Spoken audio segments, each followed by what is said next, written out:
Et salut tout le monde, nous voilà pour une nouvelle vidéo et dans cette vidéo je vais vous présenter l'élevage des fourmis, donc des espèces que je maintiens moi. Je vais vous montrer toutes les installations, comment j'ai procédé, ça y est, tout commence petit à petit à se mettre en place. Je commence à être de plus en plus équipé, je commence à avoir de plus en plus d'espèces de fourmis différents. J'ai d'autres projets, j'ai des nouveaux projets que je garde encore secrets. Peut-être que j'ai dévoilé sur Twitter ou sur Facebook quelques-uns de mes projets si vous me suivez sur les réseaux sociaux. Mais si vous me suivez que sur ma chaîne YouTube, vous serez au courant au fur et à mesure des vidéos.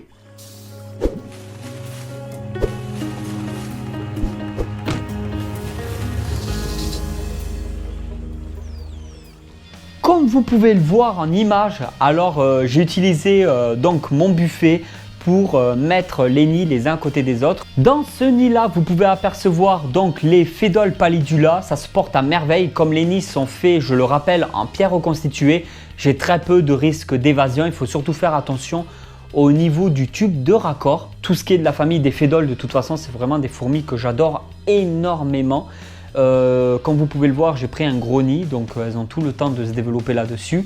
L'aire de chasse est entièrement séparée avec couvercle pour les Phédole pallidula. Vraiment, je conseille, pour tout ce qui est Phédole de toute façon, je conseille un couvercle, vraiment une aire de chasse fermée obligatoirement. Et c'est pas parce que vous fermez l'aire de chasse qu'il n'y aura pas de problème à l'ouverture. Donc je vous conseille de mettre toujours donc un anti-évasion assez efficace sur le plafond périphérique et de mettre votre couvercle de l'aire de chasse. Comme ça, quand vous ouvrez votre aire de chasse, vous avez aussi très peu de problèmes d'évasion derrière. Ça limite vraiment le problème. Les Phédole pallidula qui sont de très bonnes chasseuses, de très bonnes guerrières. Là, vous pouvez le voir, il y a quand même maintenant pas mal de majors dans ma petite colonie qui se développe à merveille. Alors, toutes les installations que vous pouvez voir sur le buffet est entièrement vitré sur le dessus, ce qui fait que je peux passer un coup d'éponge, je peux nettoyer, ça n'attaquera pas le bois s'il y a un peu d'humidité. C'est vrai que ce système là est pas mal. J'ai quand même de très gros projets au niveau des installations pour mes fourmis. Je vous en dis pas plus, c'est un projet que je garde secret, toujours comme le projet que vous voyez derrière moi de cette structure de terrarium que j'ai gardé secret pendant longtemps. Je vous ai vraiment beaucoup embêté avec ça, mais je suis content parce que je vois que ça vous plaît. Et bien là, c'est exactement pareil. J'ai un gros projet quand même pour mes fourmis et j'espère vraiment que ça vous plaira. Comme vous pouvez le voir, maintenant je chauffe avec des lampes. Alors c'est pas des petites lampes de bureau juste comme ça, c'est des lampes en céramique ou en porcelaine, je sais plus. Non, c'est des lampes en céramique. Et en fait, c'est génial parce que du coup, sur ces lampes-là, en même temps que je vous parle, je regarde. Donc vous avez les images qui défilent, mais moi je regarde en même temps de quoi je vous parle parce que c'est juste à côté de moi sur le buffet. Alors ces lampes céramiques là, c'est vraiment génial parce qu'au moins c'est des lampes céramiques qui sont faites pour mettre des ampoules du coup chauffantes jusqu'à 24 ou 25 watts, je sais plus. Donc j'ai mis les ampoules qui vont avec ces lampes là. J'ai regardé au niveau de la distance pour la chaleur, faire très attention à ça, de ne pas surchauffer vos colonies parce que c'est la mort assurée. C'est juste avoir un gardien thermique assez élevé à certaines zones du nid pour avoir une croissance un peu plus rapide sans que la colonie risque quoi que ce soit. Donc je fais ça pour mes Phédole, je fais ça à peu près pour toutes les espèces que j'ai et je mets les distances en fonction des espèces, leurs besoins au niveau de la chaleur. Comme vous pouvez le voir, les Messor barbarus sont dans le nid Castel Rock, vraiment une tuerie, je suis très content de cette réalisation. C'est vraiment un nid qui est vraiment bien fini, il y a vraiment un travail remarquable derrière. Alors j'ai remarqué, je vais essayer de vous montrer ça en image. Ça va être peut-être difficile au moment où je tourne cette vidéo. Je verrai après au montage si j'y arrive ou pas. Je laisse la séquence, tant pis. Alors au niveau des Messor barbarus, il se trouve que j'ai trouvé une nymphe de Gine. Alors la Gine, pour ceux qui ne savent pas, c'est la reine. Là ce qui se passe, c'est que c'est une fondation qui a quand même un peu plus d'1 an. Donc elle n'est pas d'essaimage 2016, mais elle est d'essaimage de 2015 il me semble, fin d'année 2015. Je croyais que c'était un putain, excusez-moi du terme, gros major. Je dis waouh, ça fait des super majors. Et en fin de compte, non, c'est nymphe de Gine. Alors vraiment là, je m'éclate. Je vais vous détailler un petit peu ce qui se passe. Les Messor barbarus mangent principalement des graines. Elles peuvent manger d'ailleurs pratiquement que des graines. Donc après en insectes, c'est de temps en temps pour un petit apport en protéines supplémentaires. mais le mieux c'est de donner la plus grande diversité de graines possible. Et là en fin de compte, ce qui se passe, c'est que je donne 2-3 fois par semaine des insectes, toujours des insectes congelés pour éviter le problème d'acarien, mais je donne des insectes pour ma colonie quoi. Et je pense que j'ai donné un apport trop élevé en protéines, ce qui fait qu'elles ont trop nourri une larve en particulier. Et au lieu de faire un major, ça a fait carrément une gyne. Le nourrissage sur les larves, c'est ça qui va faire en sorte qu'on ait des minors, des médias ou des majors. Et là, si vous avez du mal sur mes termes, je ne vais pas trop expliquer sur cette vidéo-là. Vous avez d'autres vidéos sur ma chaîne YouTube. Tout est trié. Vous avez une playlist spéciale fourmis où vous aurez pratiquement toutes les informations que vous avez besoin. Ce qui se passe, c'est qu'en fin de compte, elles ont trop nourri une larve. Et au lieu de passer au stade de major, elle est passée au stade de gyne. Pourquoi? Je ne sais pas. Alors, si la gyne, au bout d'un moment, se trouvera dans l'aire de récolte, je l'enlèverai immédiatement, tant pis. Parce qu'il n'y aura pas d'essaimage possible de toute façon avec cette gyne-là. Comme c'est des Messor barbarus en captivité, on nourrit toujours un peu trop en captivité. Il peut y avoir des problèmes chez les reptiles, mais dans la myrmécologie chez les fourmis, si on nourrit trop, c'est pas bien grave. Hein, c'est pas elle stocke, et puis ça va faire un peu plus de détritus dans l'aire de chasse. Et c'est tout, il n'y a rien de particulier. Par contre, les fourmis, en nature, elles ne peuvent pas se permettre de produire des choses inutiles. Par contre, en captivité, forcément, les fourmis peuvent produire de l'inutile. Là, à l'occurrence, elles ont produit une gyne, ce qui est totalement inutile. Et en plus, ça peut causer une perte au niveau des ouvrières par la suite, parce que la gyne, elle aura tendance à manger les réserves de ma colonie, malheureusement, parce que c'est un gouffre. Hein. Les gynes, ça mange, hein. Ça envoie, ça va manger. Donc si j'arrive à avoir cette princesse qui sort dans l'aire de chasse, je la tuerai moi-même, je la sortirai de là-dedans. Je ferai peut-être une vidéo là-dessus pour mieux vous la montrer, mieux expliquer un peu et suivre un peu tout ça, parce que je trouve ça un peu spécial. J'avais déjà eu des colonies, des fondations de tout avant en Messor barbarus, mais jamais j'ai réussi à produire une gyne aussi rapidement quoi.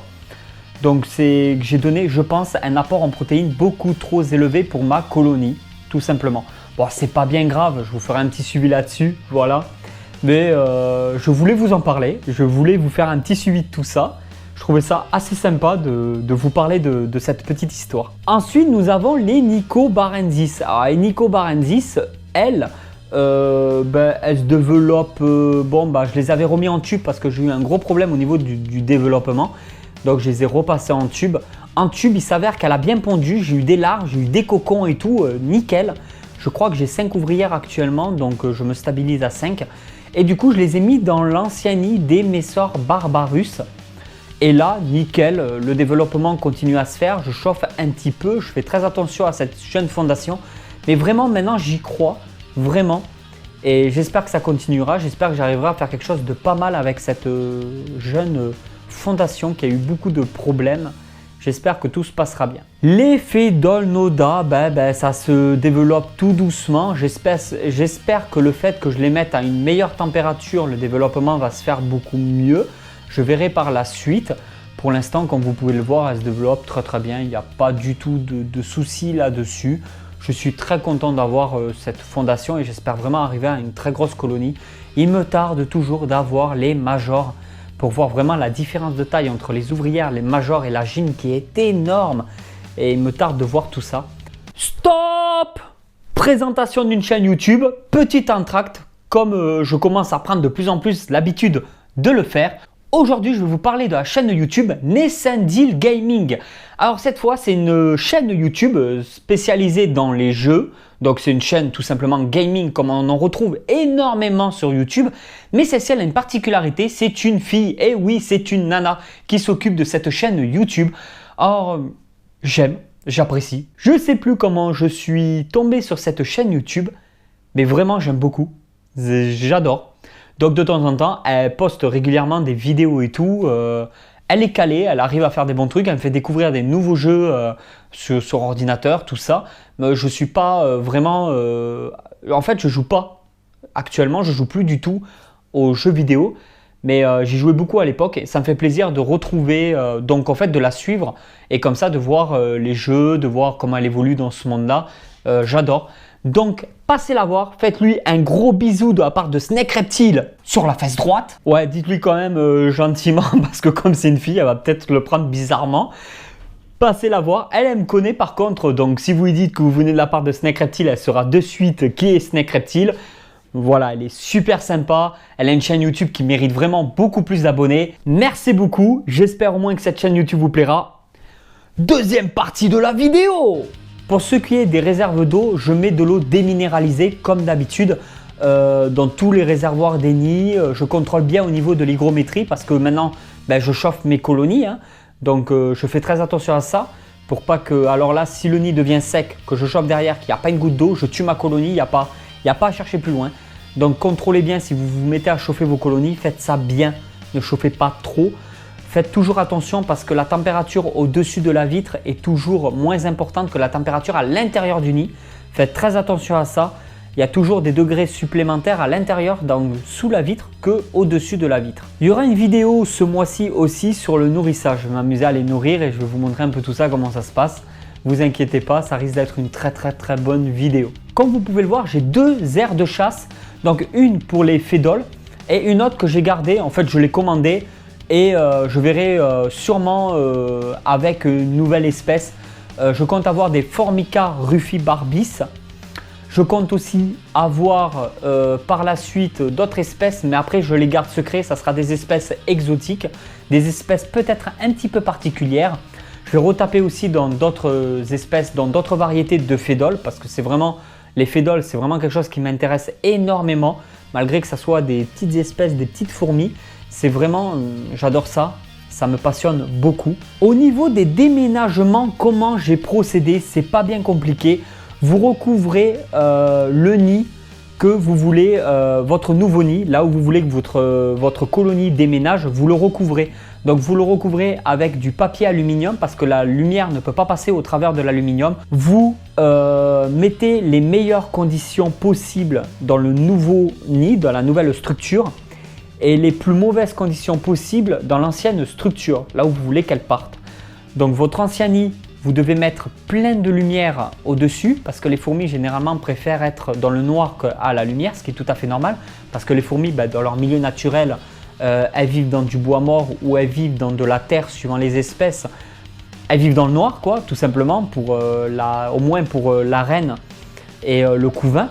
Donc je vous conseille surtout d'éclairer à fond l'ancien nid, de mettre dans le noir total le nouveau nid, de mettre la bonne humidité, la bonne température dans le nouveau nid et d'assécher l'ancien nid. Parce que l'ancien nid, s'il n'y a plus d'eau à l'intérieur, qu'il est sec, qu'il fait froid, trop froid dans le nid et que derrière il est en plein jour, les fourmis vont déménager en fait d'elles-mêmes tout simplement. En général, c'est l'équivalent de plus ou moins toutes les espèces qu'on a en France, en territoire français. Ça marche plus ou moins de la même manière. Ce n'est pas une généralité, mais ça marche plus ou moins pareil pour les fourmis en général. Donc comme ça en fait, la colonie va instinctivement prendre possession du nouveau nid. D'abord, ça va être des ouvrières qui vont traverser les tubes de raccord et qui vont aller voir comment ça se passe de l'autre côté. Elles vont faire un petit récap de leur environnement, si les conditions sont bonnes, s'il n'y a pas de prédation possible, si la colonie se sentira en sécurité dans ce nouvel environnement.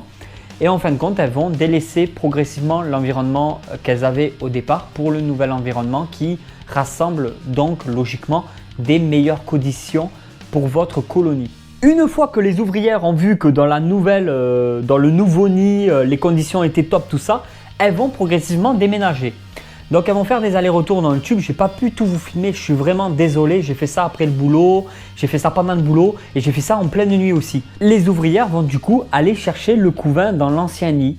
Alors elles vont transporter les œufs, les larves. Elles vont s'occuper de tout, vous n'avez rien à faire. Et elles vont faire ça d'elles-mêmes. Comme ça, vous n'aurez pas de perte, pas de stress pour la colonie. Tout se passera dans les meilleures conditions possibles. Et une fois qu'elles vont déménager tout ça dans le nouveau nid, la gyne, elle va suivre progressivement. Les ouvrières vont la pousser un petit peu. Et en fait, elle va suivre dans le nouveau nid, elle va s'installer et tout va reprendre. Et normalement, les pontes devraient reprendre aussi très vite. Il n'y a vraiment aucun problème. Et voilà, vous avez votre nouveau nid avec votre fondation ou votre colonie. Tout s'est bien passé pour vous. Tout s'est bien passé pour votre colonie. Et normalement, vous ne devez pas avoir de pertes ou très peu de pertes. Et voilà tout le monde, j'espère que cette vidéo vous a plu. Si cette vidéo vous a plu, vous pouvez toujours me suivre sur les réseaux sociaux. Alors il y a comme d'habitude Facebook et Twitter. Allez tout le monde, ciao ciao.